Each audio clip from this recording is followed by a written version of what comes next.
Hi అండి, అందరికీ నమస్తే. Welcome to my channel happy family. ఈరోజు వంట అయితే లేట్ అయిపోయిందండి. మధ్యాహ్నానికని వంట చేస్తున్నాను. ఇగోండి టమాటాలు నిన్న రైతు బజార్ నుంచి మా వారు తెచ్చారు. అవి నీట్గా కడిగి తుడిచి పెట్టానండి. ఇప్పుడైతే పప్పు గోంగూర చిక్కుడుకాయ టమాటా ఫ్రై చేస్తున్నాను. ఈరోజు వంట బాగా లేట్ అయిపోయింది. మా అబ్బాయి స్కూల్ నుంచి మధ్యాహ్నం భోజనం కోసం వచ్చేస్తాడండి. ఇంకా ఇప్పుడైతే 12 అయిపోయిందండి. ఈ 1 అవర్లో నేను త్వరగా చేసేయాలి. 12:55కి వాళ్ళకి లంచ్ అవర్ అండి. లంచ్ బెల్ అయిపోద్ది. ఇప్పుడు ఇంటికి వచ్చేస్తాడు భోజనానికి. నాకు వీలైనప్పుడల్లా నేను క్యారేజ్ కట్టేస్తాను. స్కూల్ దగ్గరేనండి, దూరమేం కాదు.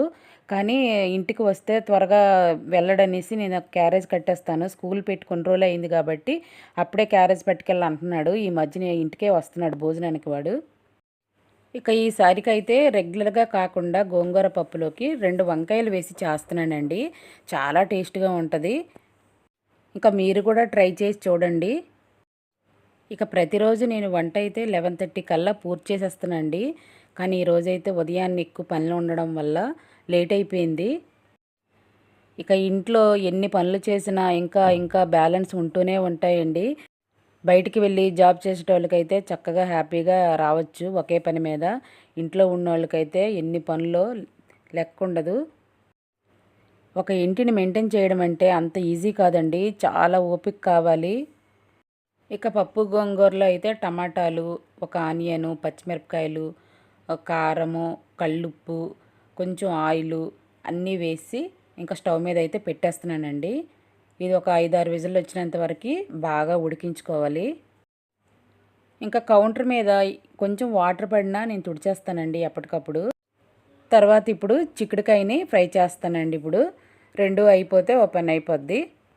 దానికోసం ఆనియన్లు, టమాటాలు, పచ్చిమిర్చి అన్నీ కట్ చేసుకుంటున్నాను. ఇంక ఇప్పుడైతే చిక్కుడుకాయని తాలింపు పెట్టేస్తానండి. టైం అయితే అయిపోతుంది, త్వరగా చెయ్యాలి. ఈరోజు మార్నింగ్ మొత్తం వంట రూమ్ సర్దానండి. అందుకే లేట్ అయిపోయింది వంట చేయడానికి. సండే అంతా సర్దాను సగము, మళ్ళీ తర్వాత సోమవారం ఉదయాన్ని సర్దాను. అందుకనే లేట్ అయిపోయిందండి. రైస్ అయితే ముందే వండేసానండి. మాకు కిచెన్ రూము చిన్నదండి, కబోర్డ్స్ తక్కువ, సామాన్లు ఎక్కువైపోయి ఇంకా ఉండేది ఎలాగో మా ముగ్గురమే కదా, పాప ఎలాగో లేదు కాబట్టి మా ముగ్గురికి కావలసినవన్నీ కొంచెం కొంచెంగా పెట్టాను సామాన్లు. ఇంకా అవసరం లేనివన్నీ తీసి తోమేసి ప్యాక్ చేసానండి. ఇక అన్నీ ఇంట్లో ఒకటికొకటి అన్నీ చేసుకోవాలండి. ఎందుకంటే మా అత్తగారు సంవత్సరీకం కూడా దగ్గరికి వచ్చేస్తుంది. ఇంకా వచ్చే నెల ఆగస్టుతో పూర్తయిపోతుందండి మాకు మైలు. అందుకని పనికిరాని సామాన్లన్నీ తీసేస్తున్నాను. మాకు సరిపోయిన సామాన్లు మాత్రమే నేను ఇప్పుడు సర్ది పెట్టుకున్నాను. పోయినసారి సండే అయితే బట్టల కబోర్డు, బీరువా మొత్తం అన్నీ సర్ది పెట్టానండి. మేము వేయలేని బట్టలన్నీ వేరే వాళ్ళకి ఇచ్చేసాను. ఇక ఇప్పుడైతే కిచెన్ రూమ్ అంతా శుభ్రం చేసేసాను. ఇంకా హాల్లో కొన్ని సామాన్లు ఉన్నాయి, ఇంకా అవి సర్ది పెట్టాలి. ఇంకా చిక్కుడుకాయ ఫ్రై అయితే అయిపోయిందండి.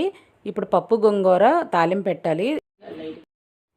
ఇక తాలింపు పెట్టే ముందు కొంచెం జీలకర్ర, కొంచెం మెంతులు, కొంచెం ఆవాలు కొంచెం ఫ్రై చేసి రోట్లో వేసుకొని దంచి పౌడర్ చేసుకోవాలండి. ఇలా పౌడర్ చేసి వేయడం వల్ల మనకి పప్పు గోంగూర ఒక మంచి ఫ్లేవర్ వస్తుందండి.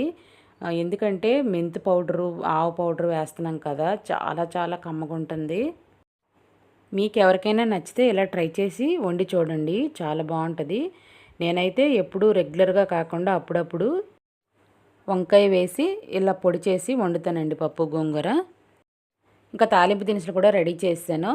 ఇగోండి ఈ పప్పు గోంగూరని మెదిపేస్తున్నాను.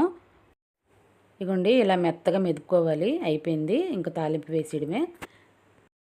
ఫస్ట్ అయితే కొంచెం కల్లుప్పు వేసాను కదండి, అది సరిపోదు. ఇప్పుడు సాల్ట్ వేస్తున్నాను. ఇక గిన్నెలో ఆయిల్ వేసి పోపు దినుసులు వేసాను. ఇప్పుడు పౌడర్ కూడా వేసేస్తున్నాను. తాలింపులోనే పౌడర్ వేస్తే చాలా మంచి వాసన వస్తుంది. మామూలుగా పప్పు గోంగూరలోనే వేసుకోవచ్చు, కలయి పెట్టుకోవచ్చు. ఇంకా తాలింపు అయితే వేసేస్తున్నానండి. ఇంకా పప్పు గోంగూర అయితే అయిపోయిందండి. నా వంట కూడా పూర్తి అయిపోయింది. ఇక పప్పు గోంగూర అయితే రెడీ అయిపోయిందండి. ఇక ఇదండి ఈరోజు నా పనులు. నా కిచెన్ రూమ్ సర్దడం, మీతో మాట్లాడుకుంటూ వంట చేశాను. ఇక మా ఓడైతే వచ్చేసాడు. ఇక వచ్చిన వెంటనే టీవీ ఆన్ చేసేస్తాడు. ఇక మీరైతే నా ఛానల్ని సబ్స్క్రైబ్ చేసుకోండి, ఒక లైక్ చేయండి, షేర్ చేయండి. ఇంకా బాయ్ అండి.